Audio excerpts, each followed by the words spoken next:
Right, welcome to the channel. I've kind of spoken about this, but kind of not. There is some other bits and pieces which need to be covered. So if you want to recap on what I've already discussed, above. I should really put my face over there so I can go above and it's right there. But let's get into it, okay? Obviously, full spoilers. I don't know why I need to say that. It's very clear as day, as the title, clearly what we're talking about today. But yeah, full spoilers about Godzilla versus Kong. Now, I did a video basically saying there'd be something else in the movie. Mechagodzilla, right? Giant robotic Godzilla.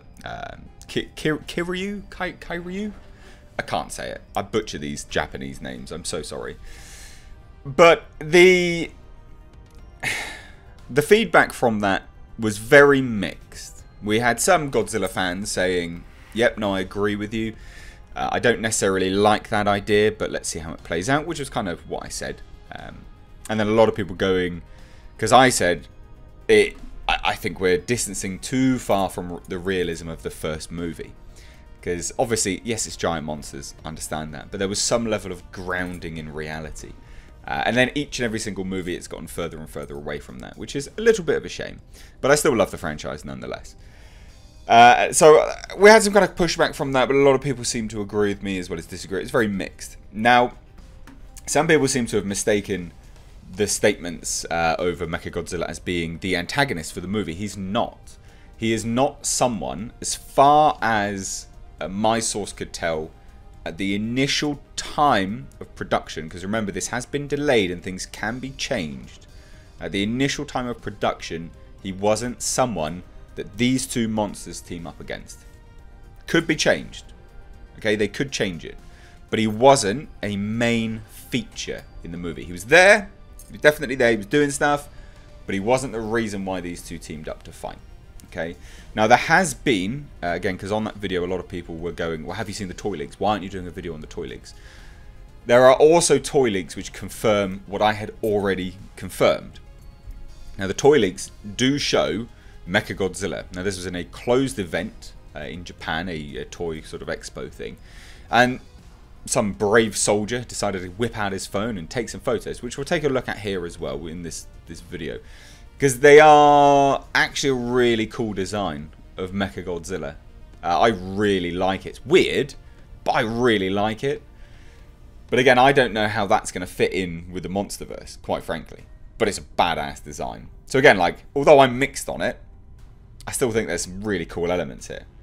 So online spoilers for Godzilla vs. Kong potentially reveal a final battle and who the movie's real villain or villains are. And reports hint strongly there are two. So again, I'm clarifying some bits of this news because people do send me these things, they miss videos and stuff. And I do think it's important, you know, to stop the spread of misinformation, as far as my sources can say. Cosmic Book News states the adversaries who will spur Kong and Godzilla to join forces are Mechagodzilla and an unknown titan. No. It says possibly created by Monarch. Now, as far as I can tell from my sources and also other people that I've corroborated this with, they are not going to team up against Mechagodzilla. They're not. He's used as like I guess the best way to describe it is like a piece of equipment. He is Mechagodzilla is used as something to get from like A to B, not like a vehicle. Just a piece of equipment, something which is just on hand. He's not a primary antagonist.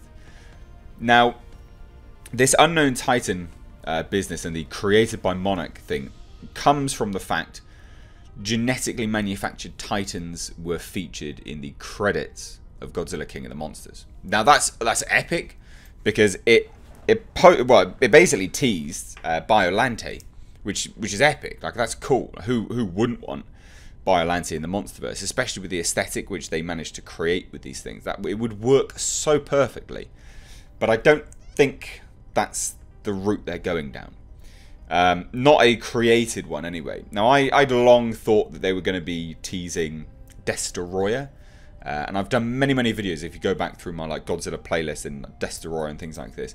I still think Destroyer, in some form or another, could be in this movie. Now, I don't think it will be named Destroyer, or it will look like Destroyer specifically, but I think they're going to use the concept of how Destroyer is made, i.e. oxygen destroyer, crab cells, things like the crustaceans. You know, and how it kind of moves from there, right? Now it says, Mechagodzilla and genetically manufactured titans were teased in newspaper clippings at the end of King of the Monsters. Here is one excerpt that appears amid the final credits. Now this is obviously because the Blu-ray is released, we can go through it with a fine-tooth comb, which is really, really cool. De La Rosa went on to claim that Monarch was not only developing this mechanized giant on Skull Island, but had already tried to create organic titans in the past, and that they are the cause of several of the recent titan incidents. Cool. But I think they're taking this a little bit out of context. Like, I think this is just, it could be just friendly Easter eggs. The mechanized thing and Skull Island is probably true from my sources. As per the leaks as well, we had some leaked images of some Monarch operatives landing on Skull Island. Now, from what I know, Mechagodzilla is on Skull Island. But we don't know anything else from there. We don't know who's made it or anything like this. And again, these kind of created organic titans, unless they are now going to be put in a movie, which could happen in Skull Island, it's not really canon just because it's appeared in the credits, if that makes sense. Now, toy spoilers. So here we go. Confirmation came when a photo showing items from the film's toy line were posted to Twitter. Now, this is what I think is really, really cool. I don't know whether we can really zoom in that much. I love this design. If you don't follow me on Twitter, please do at Mr. Reviews. Now, I really, really like this design. I think this is badass. It's not super clear, but it's very skeletal.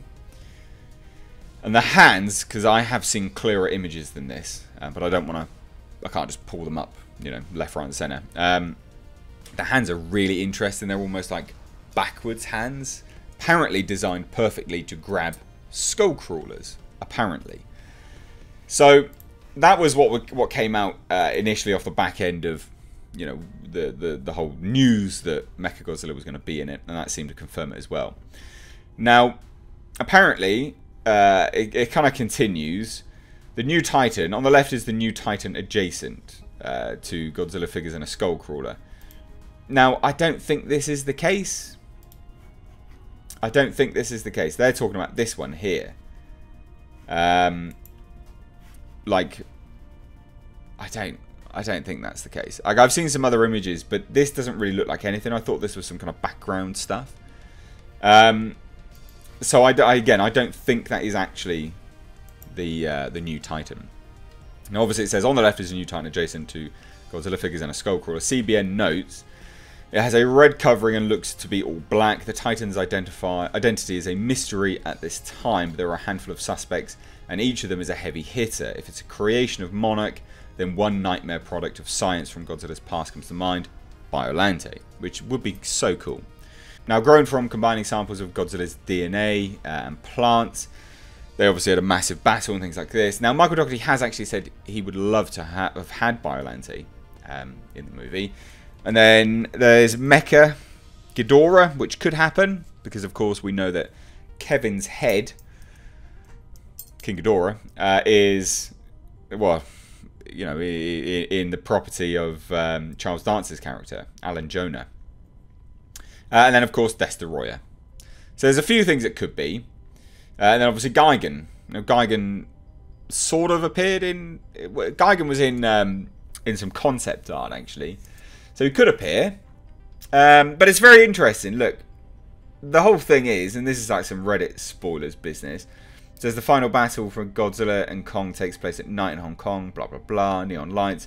Battle with Mechagodzilla does indeed take place there as well, but Godzilla and Kong's main battle will be a fair one-on-one fight with a clear and definitive winner. It will not be left ambiguous. Now, again, I don't think, as what I know, Mechagodzilla is not someone which they really team up and fight against. It's not the reason why they fight. Now, they may have a battle, but it's not the centerpiece. So I do feel it's a bit of a waste of Mechagodzilla. But what do you guys think?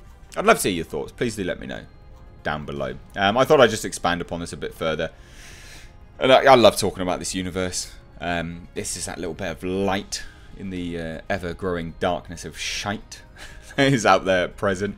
So anyway, I'd love to hear your thoughts. Let me know down below. If you're new here, do hit subscribe. Step to 8 on the world of pop culture movie news by hitting the bell notification icon. Thanks so much for watching though, guys. I've been Mr. H. Take care.